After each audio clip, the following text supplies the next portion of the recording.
Hello everybody. It's time for Uncle Nicky to tell you a tale.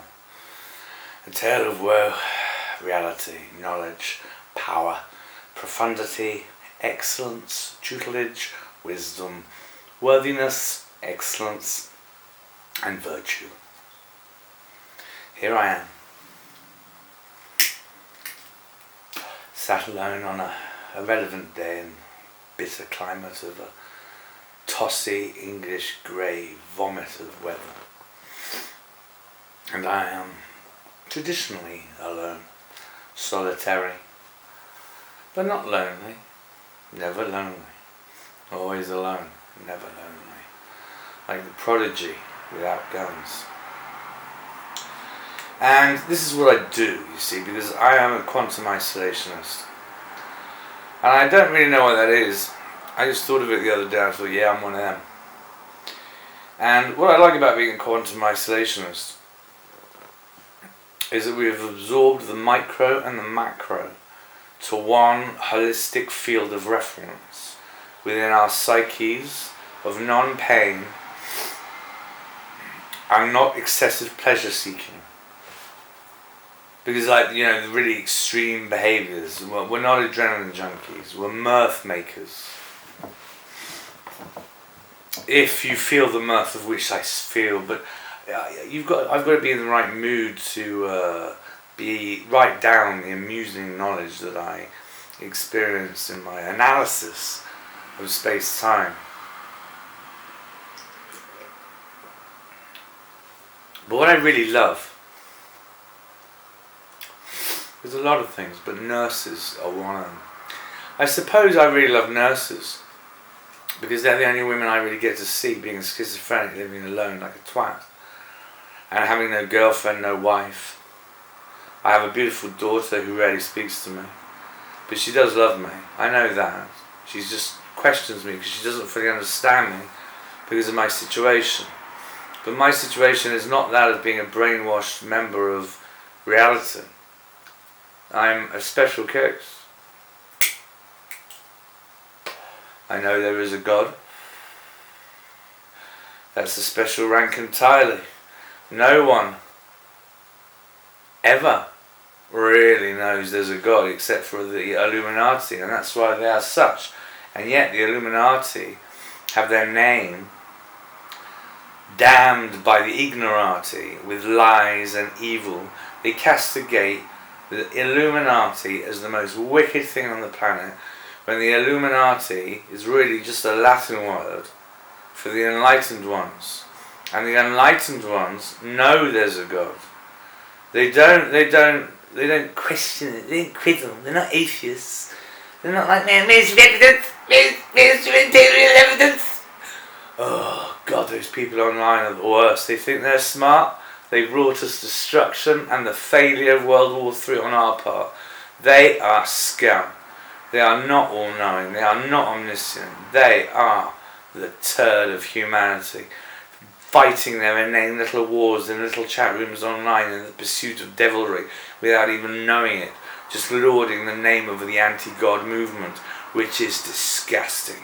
After the number of epiphanies I've had and the mockery and the persecution I've received for just pure, divine, holy, revelatory knowledge from God himself.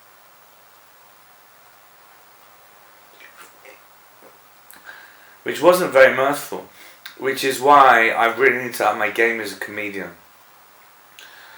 But as a lecture into actuality of the Illuminati and why they are so wrong, these rabble crowds of easily led liars and foolhardy bollocks, that one gets a little tiresome of reading their string of imbecilic lies upon the techno-reticulum. I grow weary of this flesh. But not weary of the spirit, my friend. I love time. Just existing. Just existing is all I need to do to be happy.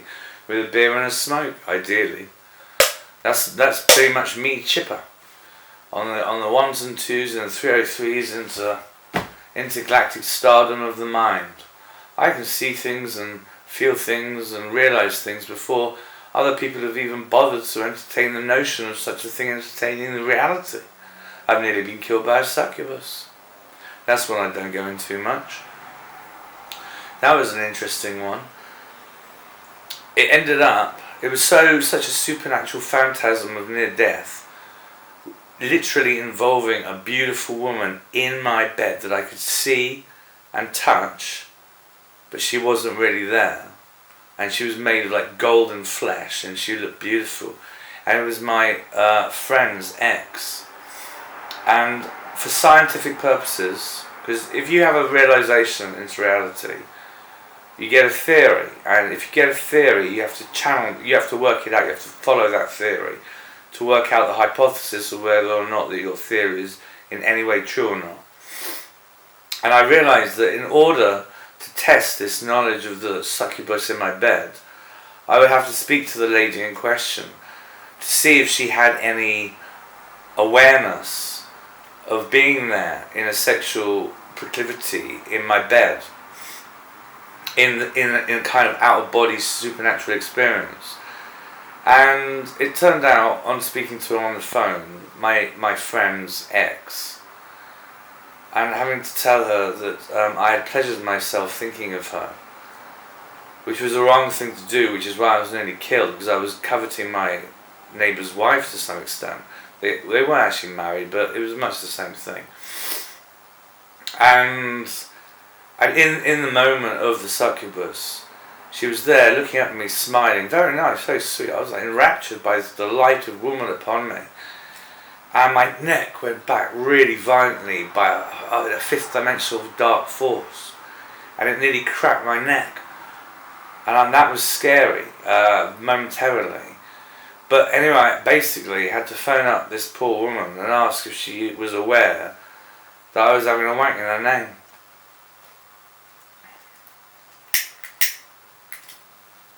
And if she was aware she appeared in my bed.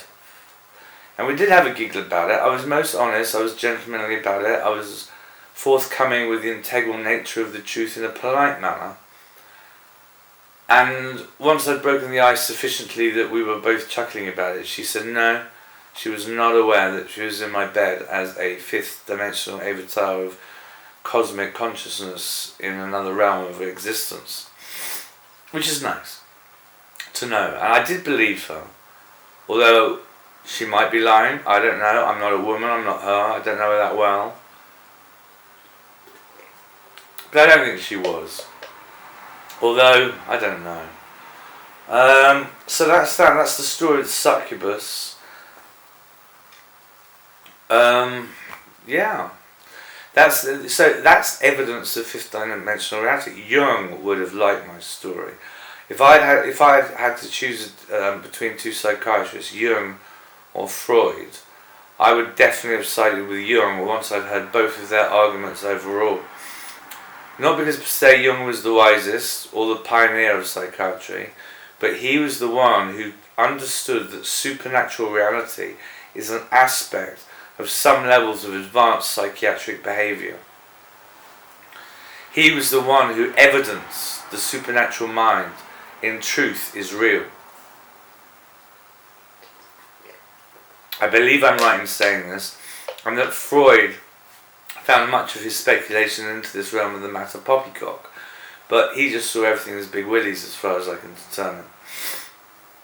And I'm more along the lines of Jungian theory, in that I'm well aware that supernatural reality is real, and it is disturbing on occasion, but it's also comforting. And I'm close to it as a schizophrenic. I experience it all the time, if I'm honest. In some more times more vividly than others, some very dramatically. I've only had about 7 or 8 major breakthroughs into understanding the God realm, but every day of my life I'm affected at some level by mild supernatural fluctuations in my cerebellum.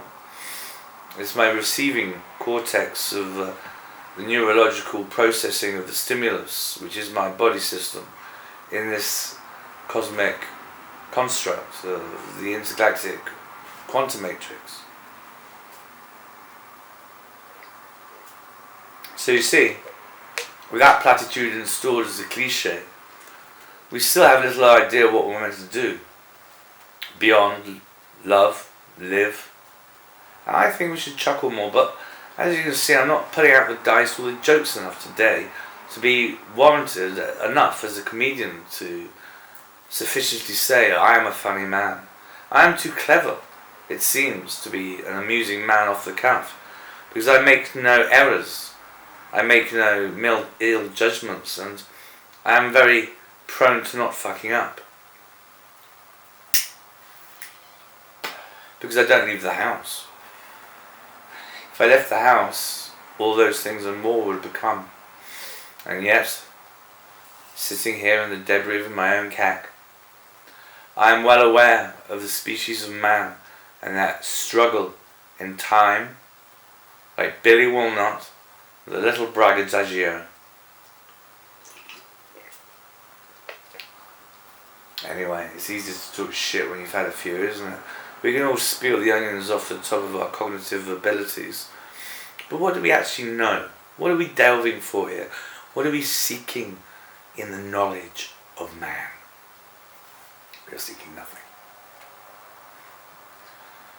We are seeking nothing but our own self-improvement and stamp upon the earth by which to foretell an ancient truth of labour and sufferance. And I say enough. Enough's enough. Today is the day we stop. No, wait, don't do that. That will just be awful. It'll be chaos. Today is the day we continue.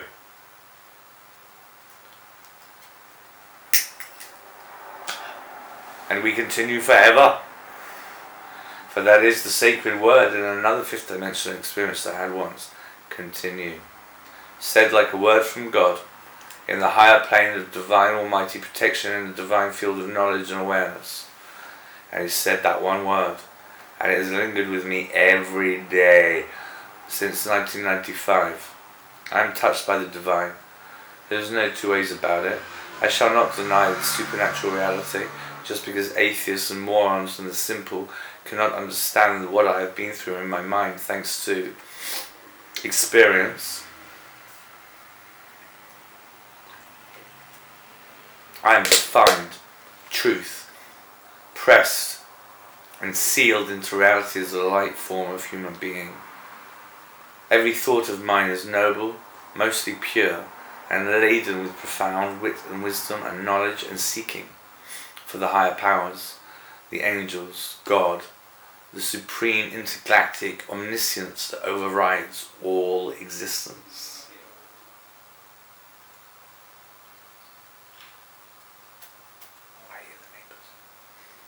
And so that's that. That is that. The tendency of overreaching into a state of pain, wherefrom all issue is met with time. And beyond the pain, into the embrace of the sanity of good vectors.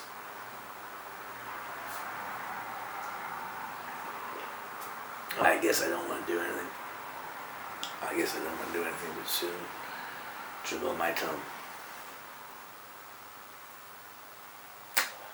It's time to live, boy. Time to live. You know what that means? It means walking with John Menzies for a Mars bar. I gotta get out of here. Gotta get out of this puking filth. This remnant of decay. This isolation bay. This New Star Bridge in the state of havoc. No, wait, I don't need to get out of here. I live here. I need to clean up. Do the hoovering. Make myself look smarter. Clean. A bloot. I need to clean my balls. Oh dear. Surrounded by havoc.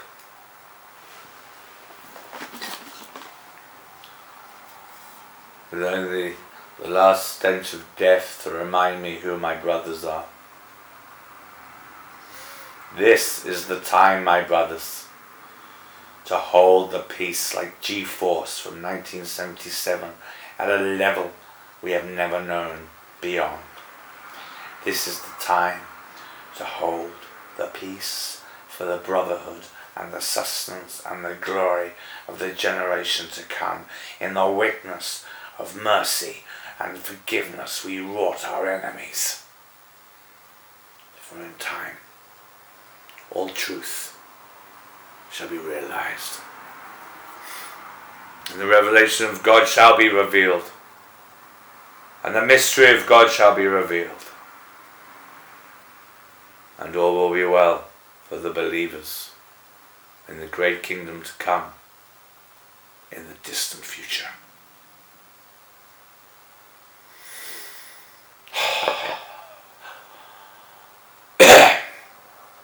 And there you go. I think probably need a poo.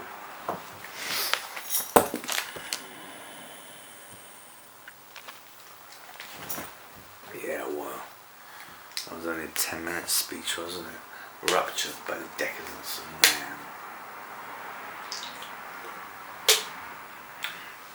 man. See, the trouble is with being a binary warnot, with being a sausage. Oh, shut up, Clark. Why do I bother? Why do I bother? I could do nothing. Like really nothing.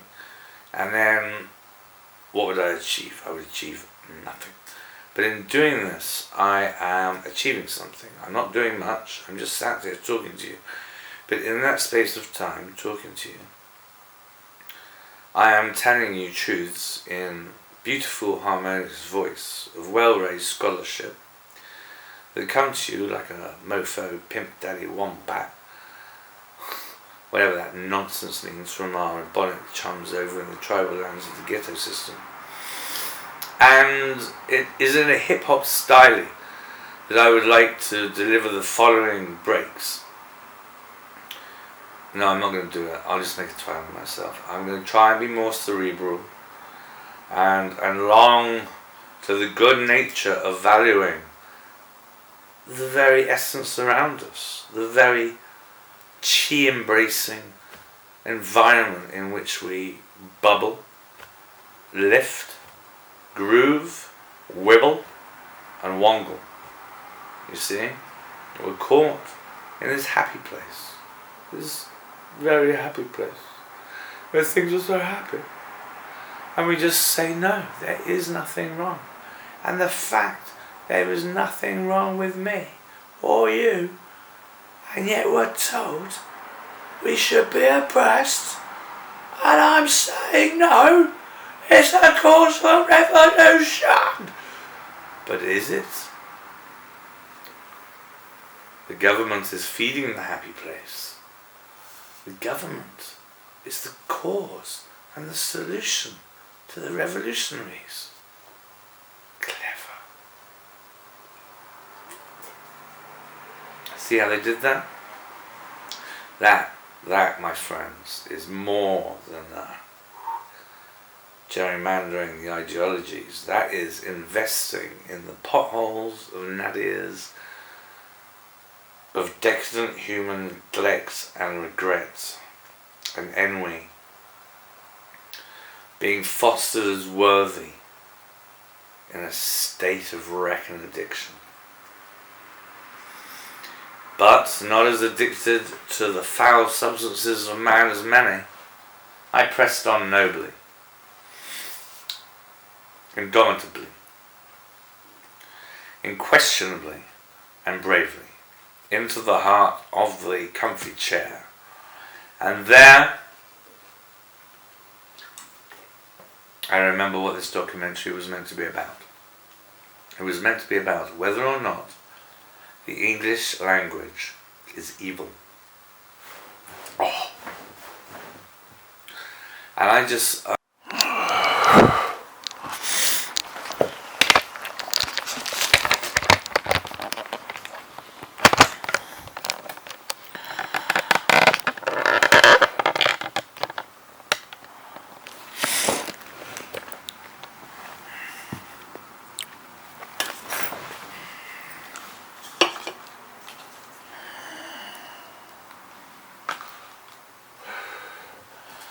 I have to continue this film. I do apologise.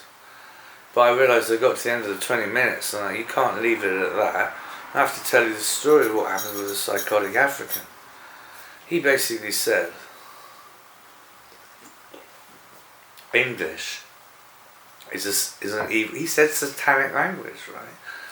I think that's diabolical behaviour, personally. You can't call the English language a world of this many people popularised and saved by the glory of Jesus Christ in history for years and hundreds of years, albeit a little rigorous at times with foreign natives and cultists. Satanic when we believe in the power of God and love God and trust God, and calling things satanic in the Bible is a very dangerous move. It can cause you to be absolutely damned by God and all. And do you think that in a world of this many people, God is going to kill all the English speakers for being evil according to this African? I don't see it as true. Some of the English speakers are the nicest people I've ever met, from all shapes and colours. To call the English language satanic is brutally offensive. And I don't care how poor an African you are ignorant and badly read and very misunderstood in a form of psychosis for you to even harbour the knowledge that that would be such a righteous pseudo piece of knowledge. And I was so offended by the mother tongue of our great populace being described as satanic. I just thought, my gosh, what is the education system doing to these poor innocent weirdos in foreign lands, inculcating them with such voodoo properties, such as the language is the archetype of all evil. It makes no sense. You can't have that on us. We're not all evil. No, I'm not having that. That's like saying, just because I don't believe in Islam, their communication structure is the work of the devil. They write from right to left for a start, don't they? Voodoo. Alright, we could say that's all evil. We could wipe out the entirety of Islam based on the fact they're an idolatrous heresy, if we so choose to believe that we're up there with the Godhead status of God and the angels themselves, who are within their rights to slaughter humanity, given their higher status. And yet you get these evil little minds who think they get away with being evil because they've had poor, oppressed, dark, horrible lives, and haven't channeled that life into noble pursuits of erudition in actuality, but instead use lies and slander in the world of Satanism to spread discord and havoc among decent people, is one of the greatest sins ever in my mind as a moralist to some extent. I do not like that kind of behaviour, and I think that sort of thing leads to wars and many dead and ignorancy and just the failure of humanity itself. And it isn't written that all of humans shall be damned, not all of them. A countless number shall be saved.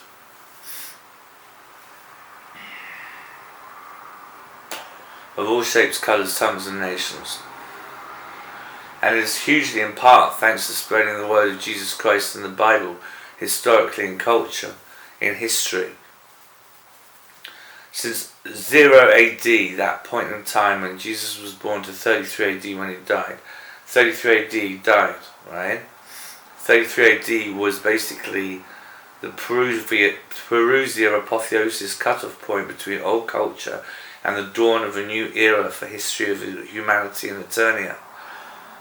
Jesus was a light of principled grace, holiness, divinity, wisdom, wonder and miracles, way beyond that in the minds of those who choose to adopt his faith and path and way, then you could begin to believe in your rustic heresy and mockery.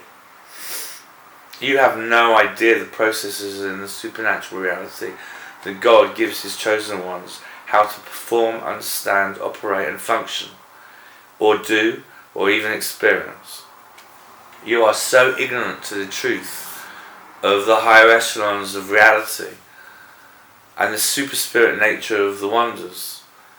That you castigate people with damnations and lies in your voodoo tongue as though you are a saint. When using that language you allege to be satanic, to call it satanic is the biggest hypocrisy I can think of right now in a world laden with hypocrites.